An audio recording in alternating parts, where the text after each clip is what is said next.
afternoon, good evening, Jar of Marble dwellers and Jar of Marble curious. My name's Linda and this is Jar of Marbles. And I'm Bob. Hello, Bob. Good to see you again. It's been a while. It has been a while. I've been gone for months, even way before actually the last dozen episodes, probably more than that I'd pre-recorded and pre-scheduled to make an attempt at keeping the podcast going. And I did that for my wonderful followers and because my wonderful husband and I virtually lived at the hospital over the course of 14 months. And if we weren't in hospital, he was an outpatient for chemo and endless blood tests and blood transfusions. So I was time and energy poor and knew I had to plan ahead as best I could. And my drive and main inspiration was my husband, who loved the episodes and God, he just enjoyed it so much. And he didn't want me to stop producing the podcast. He was my biggest fan and I loved hearing him laughing away at the antics of Bob. And there were many a time I sat down and said, look, I just don't think I can do it anymore. And he'd go, no, do it. It's because I love it. And so, yeah, for him, I just kept on going. It was just very encouraging with the podcast and often told me how proud he was over it. So my darling man has since passed May of last year. He fought a mighty fight and it was a fight we fought together and by his side and enjoying as much as was humanly possible our limited time together. And we did. And, you know, we did have lots of fun and laughs in between all of it. And now the silence, that silence, the noise is all gone, his compromised lungs revealing heavy breathing as he walked around, him laughing or cheering in the lounge room, him calling out to me. The silence hurts my heart, and while I feel him all around me, it just makes me miss him more. I miss us. So we're back, and I dedicate this in every episode to my husband, Petey. I know he'll get a kick out of it. This week, we've had a request from Nell, who emailed with a request to talk about physics of the past. Sorry it's taken so long. I know that you sent this email nearly a year ago. So it just goes to show you how long I was rescheduling and, just scheduling ahead. So it was a request to talk about physics of the past. I like a bit of a challenge, so I did some research now, along with some of the info you provided, and I hope you enjoy it. I hope I meet the brief. Can I say, yeah, good one, Nell? Yes, you can. Can we go back into the past from a physics perspective? Can we? Well, can we? Well, the idea of going back into the past has fascinated humanity for centuries. From ancient myths to modern science fiction, time travel has remained a compelling concept. But what does physics, the most rigorous science of space and time, say about travelling into the past? Tell you what, if I could go back, I'd change a few things. Oh, I think, wouldn't we all, Bob? But like what? Well, I wouldn't change my good looks. Good on you, Bob. When we look into our past, it is a real eye full of truth, isn't it? Sometimes we have to admit to ourselves that we saw what we didn't want to see, but in hindsight, we knew what we saw. We perhaps didn't want to add to our already busy life, or in my case, looking after a man that had a terminal condition.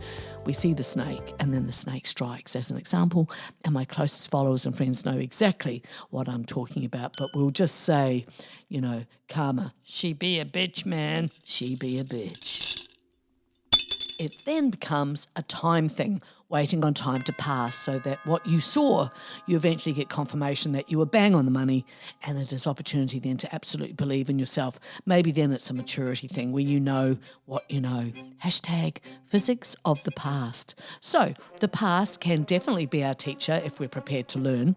Nell, our listener, had told me specific events of people in her life who had betrayed her and members of her family claiming that they were the ones that were betrayed. All lies and liars are the worst because it is important that they believe their lies, because when they get exposed, which they will, it always comes to the surface. Spiteful much? Obscene, really. Yeah, you're right, Bob. Truly obscene. And you know a powerful witch or do. I do. So time travel and the nature of time. Physics treats time as a dimension, much like space. Does it now? Well, apparently, Bob, yes. In Albert Einstein's theory of special relativity, time is not absolute. It's relative to the observer's motion. His later theory, general relativity, went further, showing that massive objects can warp space-time, even bending the paths that time follows. This opened the door to the idea that under certain conditions, space-time could be curved in such a way that allows for closed time-like curves, paths through space-time that return to the same point in time. Well, yeah, I can feel a nap coming on. Well, off you pop then, Bob. You're trying to get rid of me, Yeah, it's my evil plan. is it? Look, Bob, you reckoned you were going for a nap. Do I look tired? Anyway, so in theory, such curves would allow you to travel back into your own past. Wow, what a blast. Which brings us to wormholes, theoretical gateways to the past. All the hairs on the back of my neck just arose, they did. Yeah, it's one of those really great subjects. One of the most discussed possibilities for backward time travel in physics is the wormhole, a hypothetical tunnel connecting two different points in space-time. If one mouth of the wormhole experiences time differently, e.g. due to time dilation, Yeah, time dilation, yeah. then it might become a sort of time machine. Step into one end and emerge at an earlier time at the other end. I always take life with a grain of salt, plus a slice of lemon and a shot of tequila. Very good, Bob. Yeah, I don't have a bear gut. I have a protective covering for my rock-hard abs. Thanks for that. That's all right.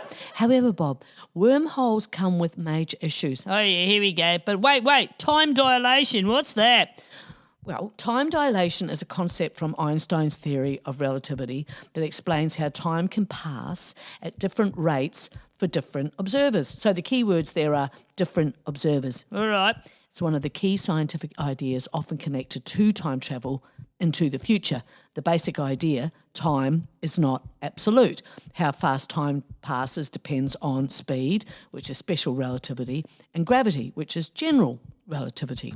Time dilation due to speed, when something moves very fast, especially close to the speed of light, time for it slows down compared to someone who is standing still. An example, an astronaut travels in a spaceship at near light speed. People on Earth experience 10 years.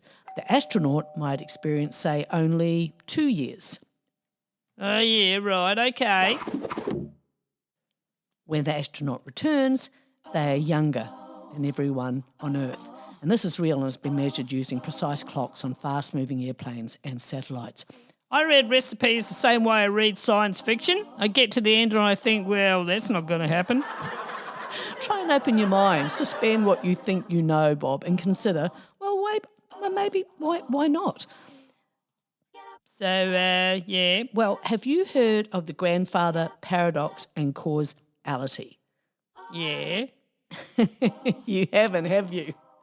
Oh, I might have, yeah. The grandfather bit. I've heard of a grandfather. So, Is it a trick question? no, one of the most troubling implications of going back in time is the grandfather paradox. What happens if you go back and prevent your grandfather from meeting your grandmother? If you were never born, how could you go back in time to interfere? Oh, yeah, all right. I find this a bit interesting, yeah. You know, I have all the money I'll ever need if I die by 3 p.m. this afternoon. Good to know. Physics generally respects causality, the idea that cause comes before effect. Hold on. What's causality? Keep it simple. Well, let's talk about I love this, the knitted scarf analogy. Imagine time is a long knitted scarf. Yeah. Each stitch represents an event, Okay. and the stitches are connected in a specific order. One causes the next. Yeah. That connection is causality. Yeah, right. Okay, So, with normal time, Bob, when time flows normally, you knit from one end to the other. Each new stitch depends on the one before it, and you can't skip around without unravelling things. Yeah. Now imagine you go back and pull on an old stitch. If you tug gently, the scarf stretches but stays intact. This is like a stable timeline where changes adjust but don't break causality. But if you pull hard, the scarf unravels forward, and this represents a paradox, where changing a cause disrupts all the effects that depended on it. Yeah, see, no. Okay, let's move on. Violating causality leads to logical contradictions, which most physicists believe nature must somehow prevent. Yeah, prevent, I agree. Hey, where do they get seeds to plant seedless watermelons? Well, Bob, there's actually an answer to that. There is? Yeah, all right. Seedless watermelons do not produce viable seeds, but you can grow them using specific triploid or triploid seeds that are commercially available. Yeah, thanks for that. It's all right. Anyway, so some theoretical solutions to this problem include many worlds' interpretation of quantum mechanics. Going back might create a new branch of reality. My thoughts exactly. Now, there's Novikov's self-consistency principle. Time travel might be allowed, but only if it doesn't cause paradoxes. What you do in the past must be consistent with the future you came from. Oh, yeah, okay, but not. I don't suffer from insanity. I enjoy every minute of it. I know. Hey, why did the electron go to jail? Dunno. Because it had too much potential. Too much potential. Jeez. Quantum mechanics and time. In quantum mechanics, time is usually treated as a constant backdrop, not something particles move through in reverse. However, some interpretations suggest that retrocausality. That's a real word? Retrocausality? Yeah, effects influencing causes might be possible at the quantum level. Yet these are speculative and have not led to any practical or theoretical mechanism for macroscopic time travel. When I lose the TV controller, it's always hidden in some remote destination. And what did the photon say when it asked if it needed luggage? No, I'm travelling light. Travelling light. Thanks, Bob. Yeah. So what about time travel in practice? Oh, come on, really? Time travel? Time travel, as far as science can confirm, has never been proven to occur. But there are real events that genuinely feel like time slips, involve verified anomalies, or have been just reported as real-life experiences. So here's a true documented event from 1935 that historians still discuss today, and the true story of the 1935 time slip of Sir Victor Goddard, one of the most famous real-life aviation anomalies ever recorded. So in 1935, Sir Victor Goddard, an experienced Royal Air Force pilot who later became an air marshal, was flying a biplane from Edinburgh to Andover. And on his route, he passed over an old abandoned airfield at Drem in Scotland. The place was falling apart, hangars were collapsing, the field was muddy and overgrown. No aircraft were present. He continued flying, but soon the weather turned violent. A storm forced him to circle back toward Drem. When he passed over the airfield a second time, everything had changed. Goddard reported the following in detail in his autobiography. The damaged buildings now looked newly repaired. The field was brightly lit and completely dry. 4 yellow airplanes sat neatly on the ground, RAF planes that did not exist in 1935. He also saw ground crews wearing blue uniforms, which the RAF would not adopt till 4 years later.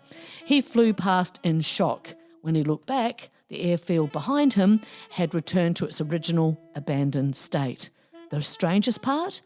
In 1939, 4 years later, the RAF officially began painting training aircraft yellow, switched many uniforms to blue, restored the Drem airfield exactly as Goddard had seen. Sir Victor Goddard reported this event repeatedly throughout his life and never retracted the story. The account is widely considered one of the most credible time slip reports on record, told by a decorated military officer who had nothing to gain by inventing it. Oh, I believe that. And while most of us may not have a story that dramatic, we have all, one way or another, have experienced things that, well, we simply just cannot, explain. And that I find infinitely interesting and would love to hear more of these sort of stories. Even if time travel to the past were theoretically possible, the energy and technology required would be beyond anything we can currently imagine. Creating or stabilising wormholes, manipulating space-time on a cosmic scale, or dealing with the destructive effects of quantum instability are all far out of reach. What did the photon say when they asked if it... No, you bloody told. No, it's all right. Don't worry about it. Here's a true time slip account that is widely reported. And recorded in books and discussed by researchers. Whether it represents a real time slip is debated, but the events themselves were truly reported by the people involved. So back in 1901, the Moberly-Jourdain incident, the Versailles time slip, one of the most famous first-person time slip accounts in history. In August 1901, two English academics, Anne Moberly and Eleanor Jourdain, both future principals of St Hugh's College, Oxford, were visiting Paris.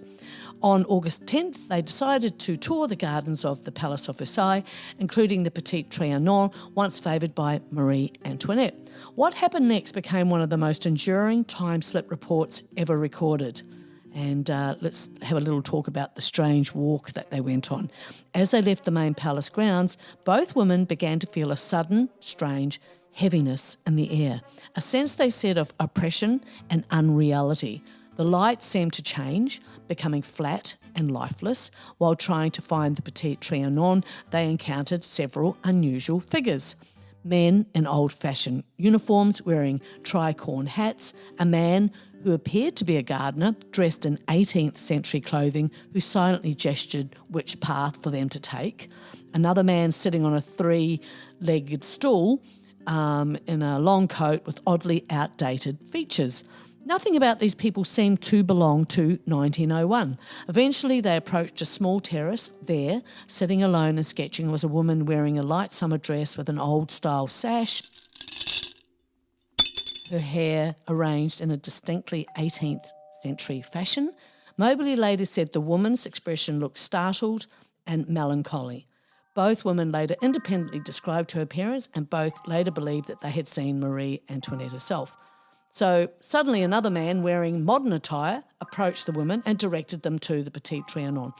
Now, and just like that, the atmosphere changed. The strange flatness was gone, the odd people vanished, tourists were around once again, everything felt normal. I have zero doubt that this is what they experienced. So neither woman mentioned the incident to the other immediately, but days later when they compared notes, they were shocked to discover that their details matched. In 1911, they published their account anonymously under the title An Adventure, caused an explosion of public fascination. Historical researchers later noted that the people they described resembled 18th century palace staff uniforms.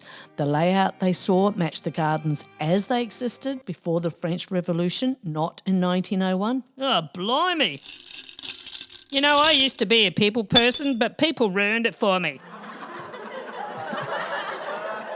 So, yeah, the woman's clothing and appearance were a historically accurate description of Marie Antoinette on the day she reportedly learned about the approaching mobs in 1789. Skeptics have offered explanations ranging from misinterpretation to shared hallucination, but to this day, no definitive explanation has ever resolved all the details. Yeah, but what if, eh? What's the difference between ignorance and apathy? I don't know and I don't care. So you, Bob. So you. So here's a humorous, true time slip story, the kind people swear really happened even if the universe might raise an eyebrow, and I tell it just as it's been passed around. Hey, maybe if we start telling people to use their brain like an app, they'll actually want to use it. Oh, I love it. Yeah, I thought so. I thought you'd like that, yeah. The day Uncle Martin slipped into 1974 accidentally. Now, this is as the family officially tell it. So this family's Uncle Martin is the kind of man who can get lost in a grocery store. He's been shopping there for 30 years. And he once called his wife from aisle 7 asking which aisle the mayonnaise was in. And apparently it was in aisle 7. Sounds like my people. So when he says he slipped back in time, we just assumed he slipped on something else entirely. But this one is really different. So a few years ago, he'd stopped at a tiny rest area off the highway in the middle of nowhere, and one of those places where the soda machine looks like it hasn't had soda in it like forever. And when he walked inside, the lobby had bright orange plastic chairs, a newspaper rack with a headline about Nixon, a vending machine selling Tab. Do you remember Tab? I mean, even I remember Tab. And a guy behind the counter with a moustache so wide it really needed its own postal code. So Uncle Martin thought, retro theme, cool. The realisation happened. He went to buy a snack, pulled out his debit card, and the mustache man stared at it like he had just produced a stick of bubblegum or something. Son, the man said, you don't know what that is, but have you got cash? And Uncle Martin didn't. So the man sighs, reaches under the counter and brings out a huge mechanical cash register, like the kind that goes ka-chunk and looks as if it could kill, say, a medium-sized bear. Uncle Martin, mildly terrified, said, is this new? The man squinted. Yeah, I got it last year, which would have been perfect. It would have made, sense if it were actually 1974. The older I get, the more I start making the same noises as a coffee machine. Oh, Petey would have loved that. So Martin backed out slowly, as one does when suspecting one has wandered into a wormhole in a rest stop or possibly a cult meeting. He stepped outside and everything was normal again. No. Yes. So modern cars, LED lights, no orange chairs. He went back inside to double check. The rest stop lobby was suddenly renovated. It was modern and aggressively beige. No tab machine, no mustache man, and no Nixon newspaper. Just a teenage employee ignoring him while scrolling on his phone. Oh, well, that must have been freaky. So Martin told the family. They laughed. Then they Googled rest stop time slips near highway exits and discovered others had reported similar weirdness.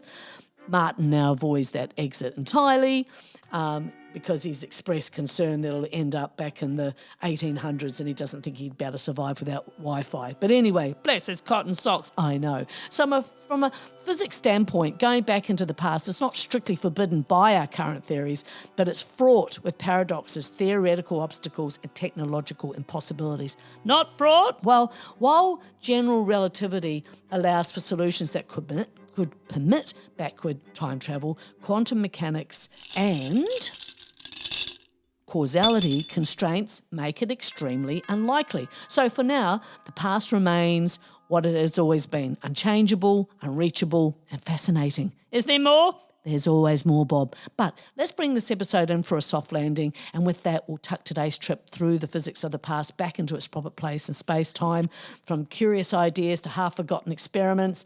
Turns out that the old questions still have plenty of energy left in them, don't they? Yeah. And who knew yesterday's physics could give today's brains a little spark? If this episode stirred up a memory, a question, or a story of your own, maybe a strange lesson, a family anecdote, or a moment when physics suddenly clicked, we'd absolutely love to hear it. Send it our way. Yeah, send it our way. We promise to receive it with open arms and gobble it up with pure, unfiltered glee. Thanks for listening. Thanks for wondering. And until next time, stay curious, stay thoughtful, and don't forget, even the past is still moving.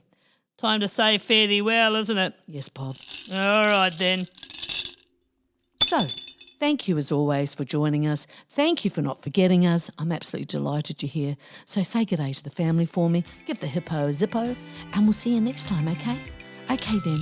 Bye. Bye.